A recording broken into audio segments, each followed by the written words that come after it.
What's going on YouTube?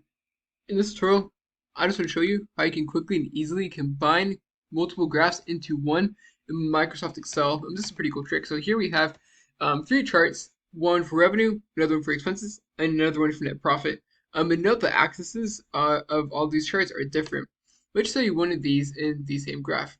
So believe it or not, you can get one of these charts, so this is expenses, Control C to copy it, click on the revenue graph, then Control V. And now we have the two lines in the same graph. So do the same for net profit. Control C, click on the revenue graph, and then Control V. As you can see, the title changed. So you might want to say profitability, and you might want to adjust this a little bit to reflect the data that you added. Add legends or whatever. But this is pretty cool in that now we have the three charts on the same graph. And you can do the same thing for bar charts. So here we have the same data, but except we have a revenue bar chart, expense bar chart, and a net profit bar chart.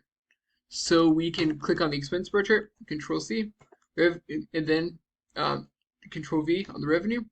And now you can see it defaults to having it as a clustered column chart. Same thing with profit, Control C on the column chart, and then Control V.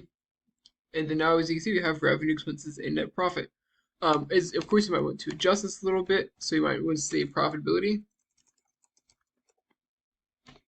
And you might want to add legends so that way that you can see, hey, what the heck is this graph even showing? But as you can see, this is a way to quickly and easily combine our charts in Microsoft Excel. So that's it. I hope you found this tutorial to be helpful. If you did, like, subscribe, comment. Thank you so much for watching and for your support. Y'all have a great day.